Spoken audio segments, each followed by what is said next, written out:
حضرت ذوالنون مصری رحمت اللہ تعالی علیہ آپ فرماتے ہیں رجب بیج بونے کا مہینہ ہے،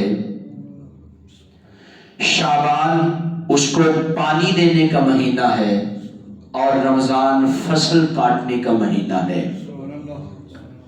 اور پیارے آقا صلی اللہ علیہ وآلہ وسلم مفہوم بات ہے، اکثر دعا کرتے یا اللہ شعبان میں برکت عطا فرما اور رمضان تک ہمیں پہنچنے کی توفیق عطا فرما۔ کہ پیارے آقا فرماتے ہیں شعبان میرا مہینہ ہے، رمضان رب کائنات کا مہینہ ہے۔ اس مہینے کے اندر ایک رات ہے جس کو شب برات کی رات کہا جاتا ہے۔ اس کے مختلف نام ہیں۔ امام غزالی رحمت اللہ تعالی علیہ مکاشفۃ القلوب میں اس رات کے کچھ نام بیان فرماتے ہیں۔ کیا کہتے ہیں؟ کہتے ہیں یہ گناہوں کی معافی کی رات ہے۔ دوسرا نام کہتے ہیں یہ شب حیات ہے۔ تیسرا نام فرمایا یہ شب مغفرت ہے۔ چوتھا نام فرمایا یہ شب آزادی ہے۔ پانچواں نام فرمایا یہ شب شفاعت ہے۔ چھٹا نام یہ تقسیم اور تقدیر کی رات ہے۔ قرآن کہتے ہیں فیہا یفرق کل امر حکیم، اس میں ہر حکمت والا کام بانٹ دیا جاتا ہے۔ اللہ رب العزت نے بڑی برکتوں والی راتیں پیارے آقا صلی اللہ علیہ وآلہ وسلم کی ذات اور آپ کی امت کو رب نے عطا فرمائی ہے۔ ویسے تو ہر رات اللہ کی عبادت کے لیے مخصوص ہے۔ آپ ہر رات رب کائنات کی عبادت کر سکتے ہیں۔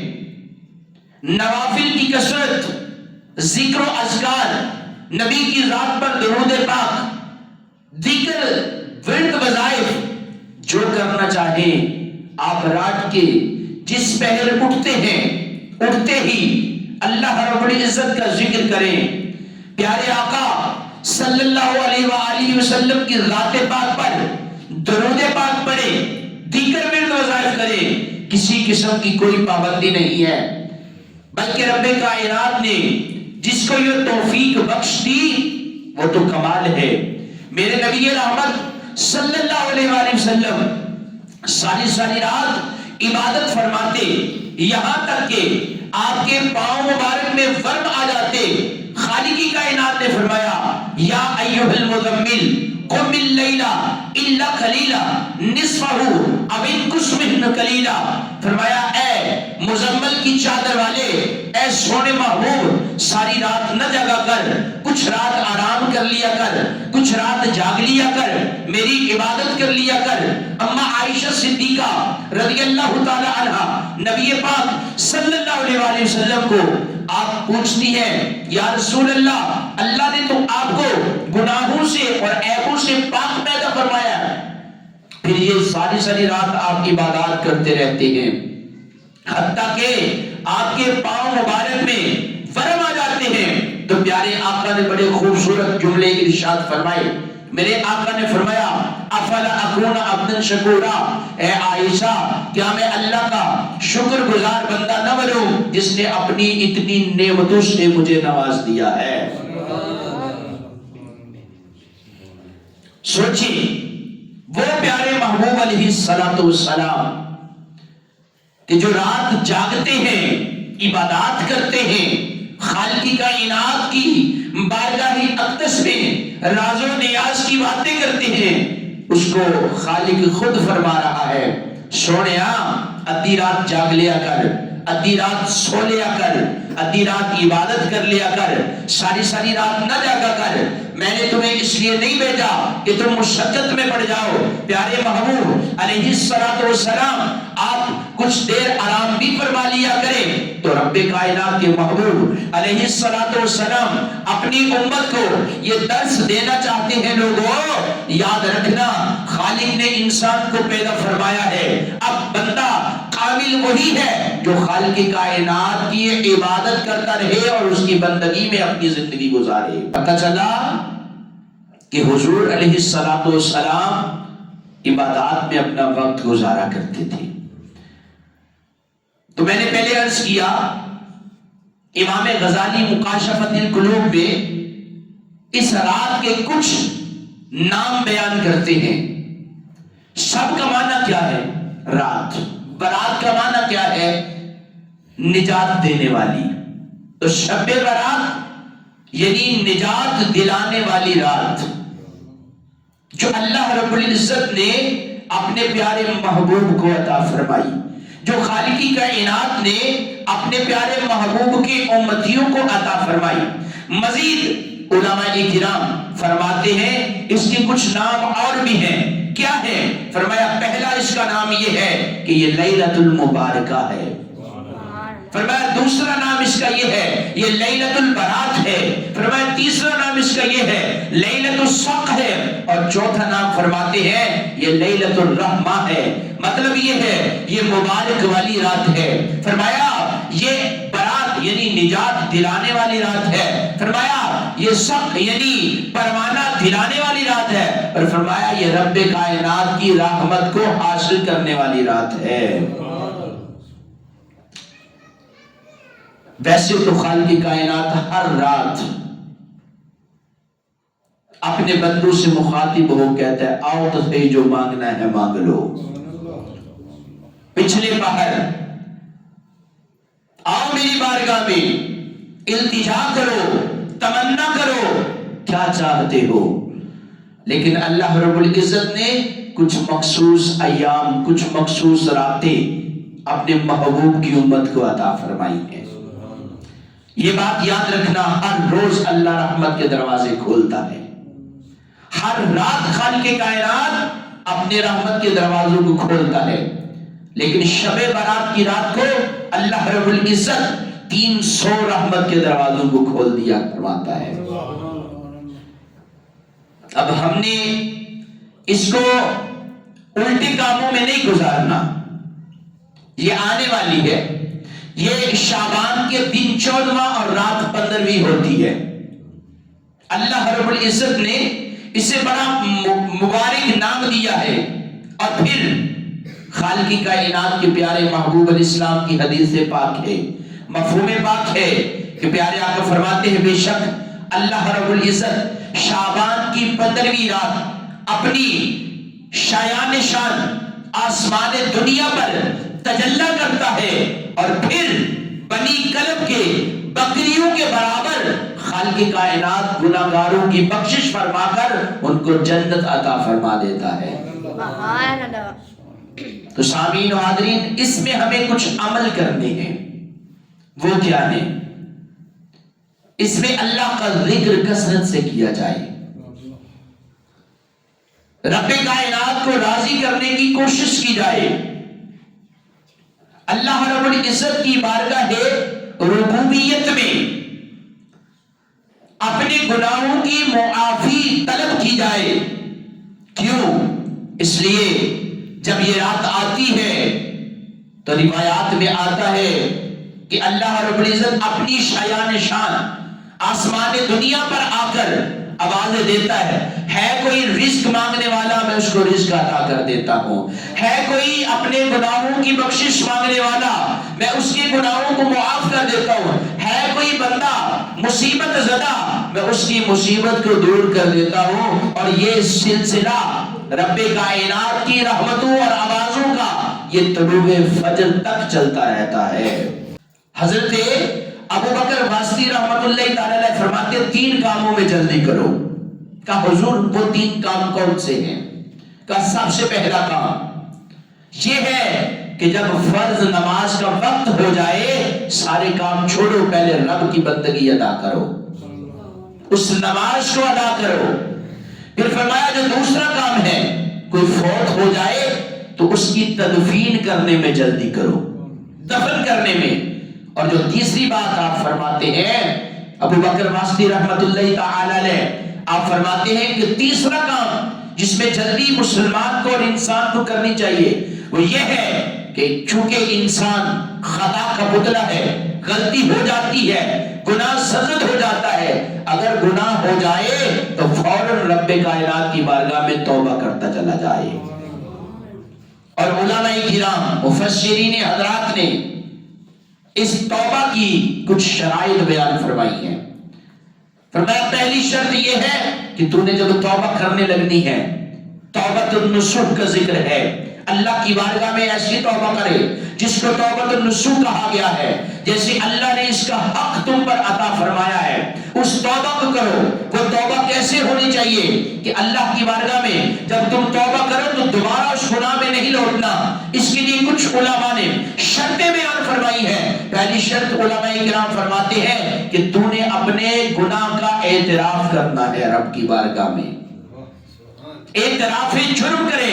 فرمایا دوسری بات، تم نے اس گناہ پر پچھتانا ہے، پشیمان ہونا ہے، مالک ہو گیا ہے، میں اکڑتا نہیں ہوں، تیری بارگاہ میں تجھے احکم الحاکمین مانتا ہوں، تجھے رحمان اور رحیم مانتا ہوں، تجھے ستار اور غفار اور غفور مانتا ہوں، اور تیری بارگاہ میں اس بات پر پچھتاوا کر رہا ہوں کہ مولا مجھ سے گناہ ہو گیا ہے، میں تیری بارگاہ میں توبہ کا طلبگار ہوں۔ پھر اس کے بعد علماء فرماتے ہیں تیسری بات یہ ہے اللہ سے اس بات کا وعدہ کرنا ہے کہ میں یہ آئندہ گناہ نہیں کروں گا۔ اور چوتھی بات علماء فرماتے ہیں کہ وہ یہ ہے کہ تو نے رونا ہے، اگر رونا نہیں آتا تو رونے والی شکل بنا لو، پھر اللہ کی بارگاہ میں التجا کرو۔ خالق فرماتا ہے اگر کوئی بندہ میری بارگاہ میں توبہ کرتا ہے اور توبہ کرنے کے بعد وہ عمل بھی نیک کرتا ہے تو میں اس کے گناہوں کو نیکیوں میں تبدیل فرما دیا کرتا ہوں۔ اللہ کی بارگاہ میں ہمیشہ اس کا فضل مانگے، اس کی بارگاہ میں التجا کرے، فضل مانگے۔ جب بھی اس کی بارگاہ میں کچھ مانگے تو اللہ کا فضل مانگا کرو۔ عدل کرے تا تھر تھر کمبڑ اچھیاں شانہ والے، عدل کرے تا تھر تھر کمبڑ اچھیاں شانہ والے، فضل کرے تا بخش جاون میں ورگے منہ کالے۔ خالق کی بارگاہ میں فضل کا سوال کرو۔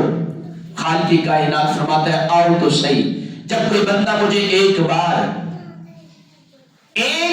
صرف مجھے پکارتا ہے یا اللہ، تو خالق فرماتا ہے میں 70 بار کہتا ہوں لبیک یا عبدی، بتاؤ تو صحیح تمہاری کیا حاجت ہے، کیا چاہتی ہو۔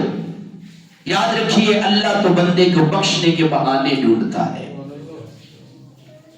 اللہ تو بندے کے بخشنے کے بہانے ڈھونڈتا ہے۔ کوئی عمل کرے تو رب کائنات اس بندے کی بخشش فرما دے، لیکن یاد رکھنا یہ سب میرے مصطفیٰ کی صدقے سے ہے۔ فضل تیرے تے آس کریمہ،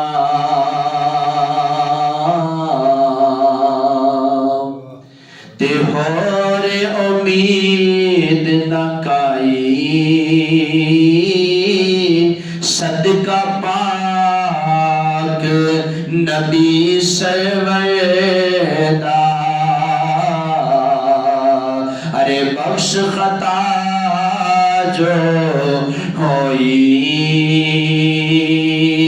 تے عدل کرے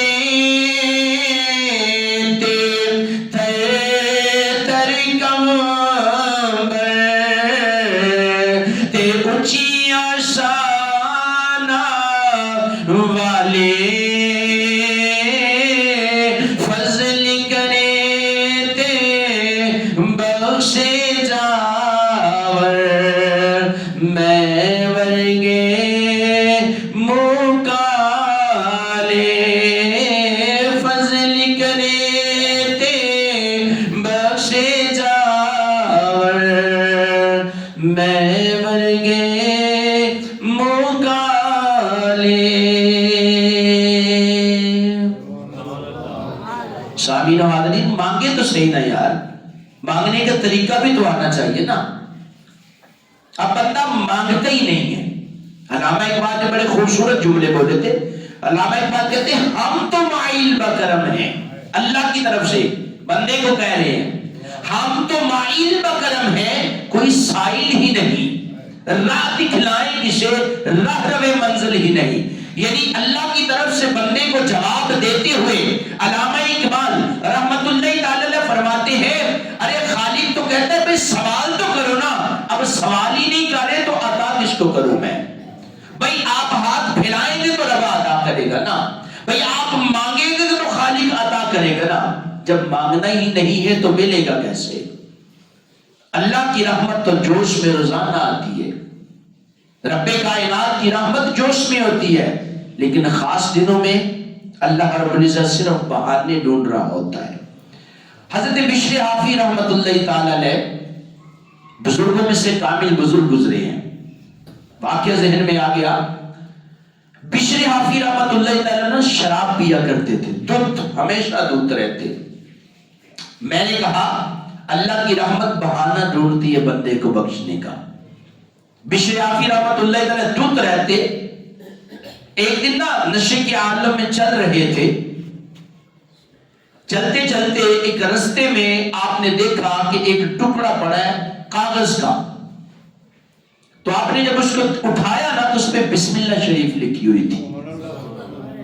حضرت بشر حافی رحمت اللہ تعالی نے وہ ٹکڑا پکڑا، اس کو چوما، بازار گئے، ادھر خریدا، اوپر لگایا اور اونچے مقام پہ رکھ کے کہتے ہیں میں تو گندا ہوں، تیرا یہ مقام نہیں ہے، ارے تیرا نام تو بلند و بالا ہے، تو احکم الحاکمین ہے، تو بادشاہوں کا بھی بادشاہ ہے، تو کائنات کو پالنے والا ہے. میرا مقام تو یہ گندگی اور نیچے ہے، لیکن تیرا مقام تو اعلیٰ اور عرفہ ہے. بس رب کائنات کو اس بندے کی یہ ادا اتنی پسند آئی، اس وقت کے موجودہ دور میں ولی کامل کو الہام کیا گیا جاؤ بشر کو کہو خالق نے تمہارے گناہ بخش دیے ہیں. اس بندہ خدا کے ذہن میں یہ آیا یار وہ تو بڑا شرابی ہے، وہ تو بڑا کبابی ہے، وہ بڑا گناہگار ہے، وہ تو نشے میں ہر وقت مست اور دھت رہتا ہے، یہ کوئی خواب عجیب سا ہوگا. اٹھے، نفل پڑے، دوبارہ سو گئے، پھر دوبارہ سے وہی بات ہوئی. تیسری مرتبہ جب جھڑکا گیا بشر حافی کے پاس پہنچے، پتہ چلا وہ مے خانے میں ہے. حضرت بشر حافی رحمت اللہ تعالی کا دروازہ کھولا، اندر گئے، کہنے لگے بشر تو نے عمل کون سا کیا ہے؟ خالق کائنات نے تجھے گناہوں سے پاک فرما دیا ہے، تیری توبہ کو بارگاہ ربوبیت میں قبول فرما لیا ہے. حضرت بشر حافی اس وقت چونکہ آپ نے جوتا مبارک نہیں پہنا ہوا تھا، حضرت بشر حافی رحمت اللہ تعالی نے جب یہ بات سنی اور لرز کے میں پلید انسان، اتنا برا، اتنا گناہگار، شراب میں مست رہنے والا، رب کائنات کی اتنی رحمت مجھ پہ ہو گئی. انہوں نے کہا آج کے بعد اے میرے مالک میں تیری بارگاہ میں سچی توبہ کر کے اب میں وہ کام کروں گا جس سے میرا رب اور اس کا رسول راضی ہوتا چلا جائے گا. یاد رکھیے گا سامعین و حاضرین، اس وقت رب کائنات نے پھر بشر حافی کو وہ مقام عطا کیا، اس موجودہ دور کے جتنے اولیاء تھے ان تمام میں آپ کو عرفہ اور اعلیٰ مقام عطا کر دیا. اور جب تک حضرت بشر حافی رحمت اللہ تعالی علیہ زندہ رہے کبھی کسی جانور نے ان کے رستے پہ گوبر نہیں کیا. وجہ کیا تھی؟ جڑے غلام رسول اللہ دے اسی غلام ہونا دے کی محمد سے وفا تو نے تو ہم تیرے ہیں. ارے جہاں چیز ہے کیا لو ہو قلم تیرے ہیں. تم مصطفیٰ کے بن تو جاؤ، تم رب کائنات کے ہو تو جاؤ، پھر کائنات کی ہر چیز تمہاری ہو جائے گی. تو سامعین و حاضرین اللہ تو رحمت ہر وقت جوش میں رہتی ہے. یہ آج جمعۃ المبارک ہے نا، تو جمعے میں نماز عصر اور مغرب کے درمیان ایک ایسی گھڑی ہے جو کہو کہ رب قبول کرتا ہے. رات کے پہر ایسا معاملہ ہوتا ہے، لیکن ہم لوگ راتیں بھی ایسے گزار دیتے ہیں، دن بھی ایسے گزار دیتے ہیں. کبھی ہم نے کوئی نیکی کا عمل کرنے کی کوشش ہی نہیں کی ہے. یاد رکھیے گا پیارے حضرت کریم آقا علیہ السلام کی روایت ہے، حضرت عبداللہ بن عمر رضی اللہ تعالیٰ عنہ فرماتے ہیں 5 موقع ایسے ہیں، وقت ایسے ہیں کہ جس وقت کی دعائیں رب کبھی بھی دور نہیں کرتا، رد نہیں کرتا، قبولیت کا درجہ پاتی ہیں۔ پوچھا گیا وہ 5 راتیں کون سی ہیں؟ فرمایا جمعے کی رات۔ اس پہ تو سبحان اللہ بنتی ہے نا آپ کی۔ میں پہلی رات جمعے کی رات جب دعا کی جائے اللہ اپنی بارگاہ میں قبول فرماتا ہے۔ فرمایا دوسری رجب کی پہلی رات جو گزر گیا مہینہ۔ فرمایا تیسری شعبان کی 15ویں رات جو شب برات کی رات ہونی ہے۔ فرمایا چوتھی عید الفطر والی رات اور 5ویں عید الاضحیٰ والی رات۔ یہ وہ 5 راتیں ہیں جس میں رب کائنات جو دعائیں کی جائیں اللہ اپنی بارگاہ میں درجہ قبولیت عطا فرماتا ہے۔ سامعین و حاضرین یاد رکھیے گا، حضرت ابن عباس رضی اللہ تعالیٰ عنہ فرماتے ہیں، تبری اور جامع البیان کے اندر یہ روایت موجود، فرمایا یہ ایسی رات ہے کہ جس میں 1 سال سے اگلے سال کے سارے معاملات رب لکھ دیا کرتا ہے۔ اعتراضات کرنے والے بڑا بڑا کچھ کرتے ہیں، آپ ان لوگوں کی باتوں میں نہ آیا کریں۔ پہلے کون سی عبادات ہو رہی ہیں جس میں روکا ٹوکی ہونی شروع ہو گئی ہے؟ ان چیزوں کو ذہن سے نکالیں۔ کسی نے اس کو فرض قرار نہیں دیا، یہ نفلی عبادات ہے۔ اور یاد رکھیے گا حدیث پاک میں آتا ہے، جملے سنیے گا ذرا روایت کے، پیارے آقا علیہ السلام نے فرمایا، اللہ فرماتا ہے جب کوئی میرا بندہ، سنیے گا ذرا جملے، جب کوئی میرا بندہ فرض کی ادائیگی کے بعد نفلوں کی کثرت کرتا ہے تو وہ اللہ کا قرب پا جاتا ہے۔ اتنی حدیث نہیں ہے، آگے بھی ہے۔ فرمایا جب کوئی میرا بندہ فرض کی ادائیگی کے بعد نوافل کی کثرت کرتا ہے وہ اللہ کا قرب پا جاتا ہے۔ مولا کس طرح کا؟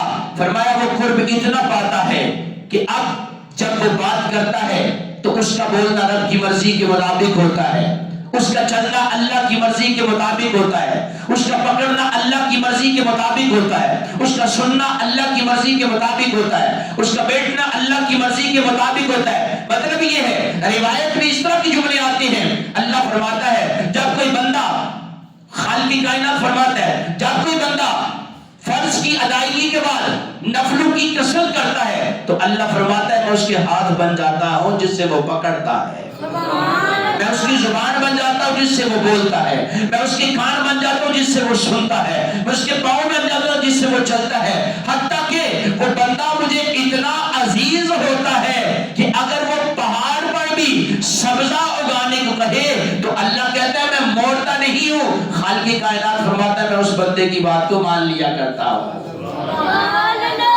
وجہ کیا ہے؟ کیونکہ اس نے اپنی زندگی کو رب کائنات کے لیے صرف کر دیا ہے۔ حضرت امام طاؤس رحمت اللہ تعالی علیہ روایت فرماتے ہیں امام حسن مجتبی رضی اللہ تعالیٰ عنہ سے، نبی کے نواسے کے نام پر اتنی مٹی، سبحان اللہ یار۔ میں دنیا دار کا ذکر نہیں کر رہا، میں اس کا ذکر کر رہا ہوں جس کے بارے میں میرے آقا فرماتے ہیں ان الحسن والحسین سیدہ شباب اہل جنت، میرا حسن اور حسین جنتی نوجوانہ کا سردار ہے۔ جب آپ سے شعبان کی 15ویں رات کے بارے میں پوچھا گیا نا امام حسن مجتبی کے، تو آپ فرماتے ہیں میں اس رات کے 3 حصے کر لیتا ہوں۔ کہا کون کون سی؟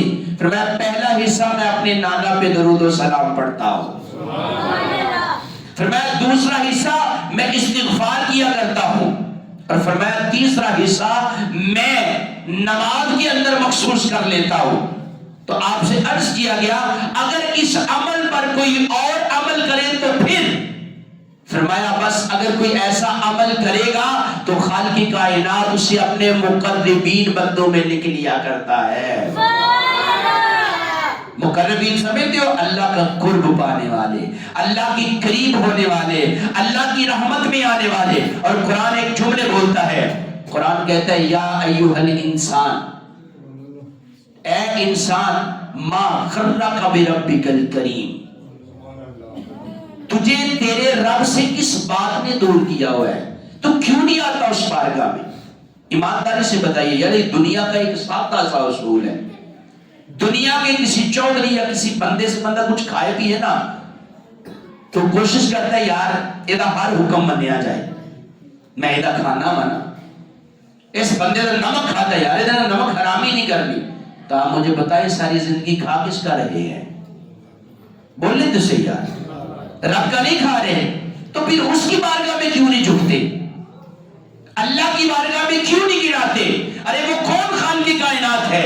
ارے بت خانے کے اندر بندہ بڑے جملے بول رہا ہے، کہتے ہیں یا سنمی یا سنمی یا سنمی، سمجھتے ہو؟ بت کو پکارا ہے، آنکھ لگتے ہی اچانک منہ سے نکلتا ہے یا سمدی. خالق کائنات فرماتا ہے لبیک یا عبدی، رب کائنات کی بارگاہ میں فرشتے عرض کرتے ہیں مولا وہ تو بت کو پکار رہا تھا، تجھے تو پکارا ہی نہیں ہے اس نے.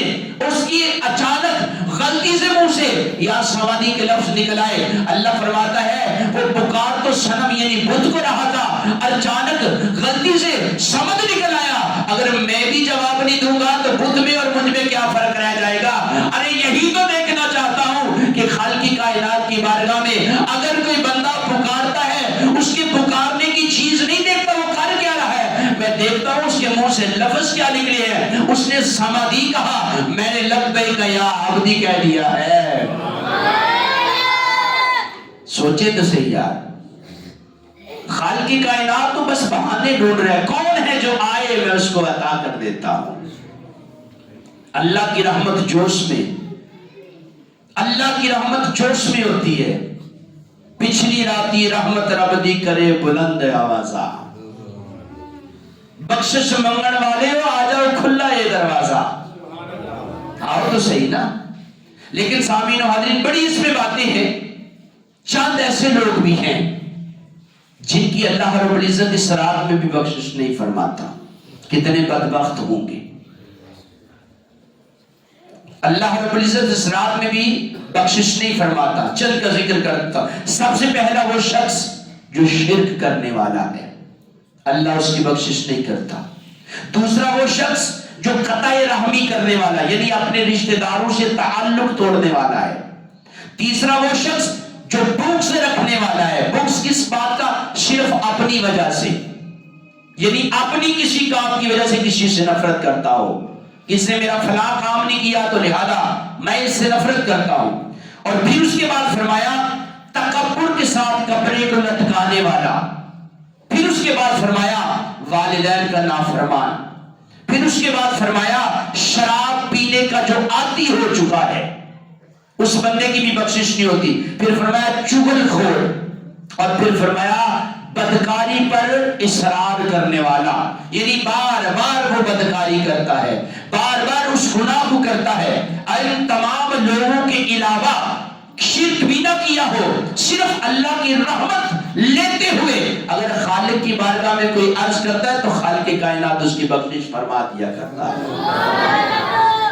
تو سامعین و حاضرین چند باتیں میں عرض کر دیتا ہوں. ہمیں اس رات میں کرنا کیا چاہیے، عمل کیا کرنے چاہیے ہمیں. اختتاماً کر رہا ہوں اپنی گفتگو کا.